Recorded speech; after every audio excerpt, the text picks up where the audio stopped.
अब हम आते हैं बुक के क्वेश्चन नंबर फर्स्ट के लिए। तो हमें उसके लिए एक चीज़ करनी पड़ेगी पहले, इंडियन पार्लियामेंट एक्ट 1932 क्वेश्चंस करने के लिए हमें। तो इसमें क्या होता है अब हम देखते हैं इसमें क्या है हमारा। तो इन द एब्सेंस, एब्सेंस का मतलब होता है कि जब कोई चीज़ हमारे पास नहीं है, क्या नहीं है हमारे पास, पार्टनरशिप डीड नहीं है हमारे पास। अब पार्टनरशिप डीड क्या होती है? पार्टनरशिप डीड वो होती है जो एग्रीमेंट होता है टू पार्टनर्स के बीच में, कैसे प्रॉफिट बटेगा, कैसे लॉस बटेगा, कैसे कमीशन मिलेगा, ऑल ओवर। तो अगर वही नहीं है तो पार्टनरशिप डीड ही नहीं है तो कैसे होगा काम। तो इंडियन पार्लियामेंट एक्ट 1932 जब बना था हमारा, तो वो क्या कहता है, interest on capital not allowed, ठीक है, वो हम नहीं लेते। इंटरेस्ट ऑन ड्राइंग वो भी हम नहीं लेते। Interest on loan by partner वो लेते हैं, given 6%। Salary and commission to partner वो भी नहीं लेते। और डिवीजन ऑफ प्रॉफिट, प्रॉफिट हम कितना बांटते हैं, इक्वल बांटते हैं, जैसे यहाँ लिखा है इक्वल, तो इक्वल बांटते हैं। Interest on loan to partner वो भी नहीं लेते हम, ठीक है। अब इंटरेस्ट समझो, लोन पे कैसे लग रहा है, यहाँ पे है ना दो, interest on loan to partner और बाय पार्टनर। जब हम पार्टनर से लोन लेगी फर्म तो उस पर 6% इंटरेस्ट पार्टनर चार्ज करेगा, बट जब पार्टनर को देगी तब नहीं लगेगा। तो टेक एंड बाय, जब लोन फर्म लेती है तो पे करेगी फर्म 6% पार्टनर को, और जब फर्म देती है तब वो रिसीव नहीं करेगी। तो हमारा ये है। तो अब हम बढ़ते हैं अपना क्वेश्चन नंबर फर्स्ट की तरफ, जिससे हमारे क्वेश्चन होने वाले हैं, ठीक है। आ जाते हैं क्वेश्चन नंबर 1 की तरफ। तो क्वेश्चन नंबर 1 क्या कहता है हमारा, in the absence of partnership deed state the provision of partnership act 19 रिलेटेड। हमें बताना है कि ये क्या है, सैलरी ऑफ पार्टनर। तो उस टाइम हमने देखा था, हमें याद करना पड़ेगा, तो हमारा गिवन नहीं था तो हम लेंगे नहीं, नॉट अलाउड, नहीं चार्ज नहीं लेंगे। इंटरेस्ट ऑन पार्टनर कैपिटल्स वो भी हमें नहीं दे रखा था, नॉट गिवन था। Interest on loan by partner, मतलब बाय पार्टनर, जब पार्टनर को से लोन लेंगे और उसको इंटरेस्ट पे करेंगे तो कितना, 6%। प्रॉफिट इक्वल होगा हमारा, हमेशा इक्वल देना है। पार्टनर ड्राइंग नॉट चार्ज वो भी गिवन नहीं है। और interest on loan given to partner वो भी हम नहीं लेंगे। अब आ जाते हैं क्वेश्चन नंबर 2 पे। क्वेश्चन नंबर 2 हमारा क्या कहता है, हम उस पर आ जाते हैं अपना। क्वेश्चन नंबर 2 कहता है, Mahesh, Ramesh and Suresh are partners in a firm.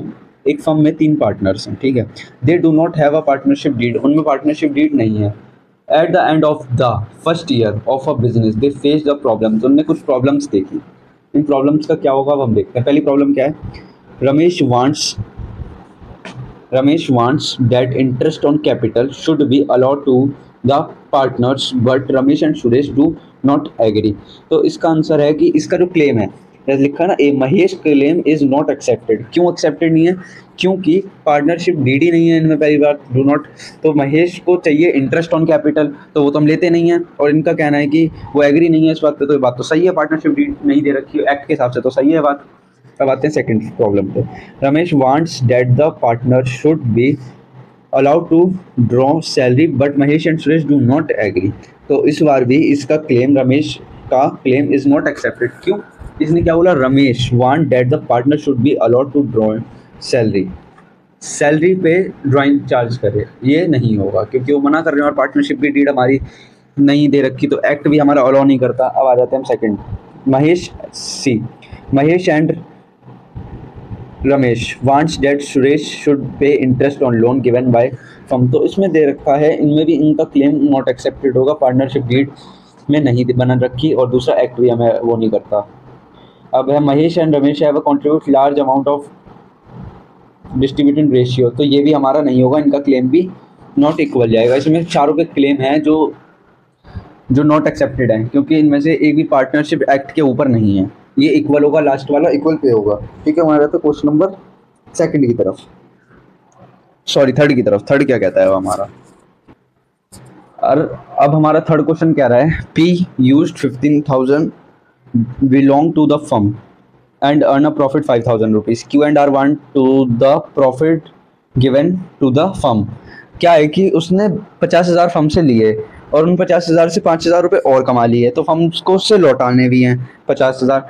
तो Q और R कहता है कि उसे प्रॉफिट में से भी हिस्सा चाहिए, तो फर्म को वो टोटल दे 55,000 रुपीज़, ठीक है। तो लिखा है ना, पी मस्ट बी 50,000 रुपीज़। तो देखो फर्म का क्या है, फर्म को प्रॉफिट होता है तो वो तीनों में बढ़ता है, और लॉस होता है तो एक में बढ़ता है, जो लॉस करवाता है फर्म को, ठीक। Q used 10,000 belong to the firm include a loss 1,000 rupees. तो इस बार लॉस कौन बायर करेगा, इसमें लॉस करेगा सिर्फ क्यू बायर। क्यों करेगा, इधर आ जाओ देखते हैं हम क्यों करेगा वो लॉस बायर। देखो पी एंड क्यू पार्टनर्स हैं इसमें, पी क्यू आर पार्टनर्स हैं। अगर प्रॉफिट शेयर होता है, ठीक है, इंडिविजुअल में, तो वो सबको बंटता है, और लॉस शेयर होता है तो वो सिर्फ बंटता है फर्म, जो लॉस बायर करवाता है, जो लॉस उठाता है, ठीक है, लॉस बायर पार्टनर्स जो लॉस देता है, ठीक। प्रॉफिट मिलता है कंपनी को, सबको मिलता है। P and Q want to purchase goods for, और आर मना कर रहा है कि हम वहाँ से नहीं खरीदेंगे।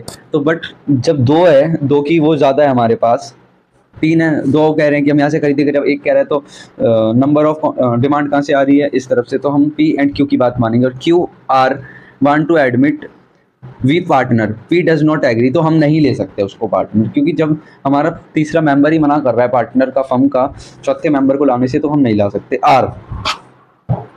आर ने 2 लाख रुपए फर्म से लिए और वो डिमांड करता है, मतलब loan had given to firm, वो 10% का कहता है और ये दोनों मानते नहीं। तो इसमें क्या होता है, आर 10% की जगह से 6% मिलेगा, क्यों, पार्टनरशिप एक्ट के लिए, ठीक है। तो हम आगे बढ़ते हैं।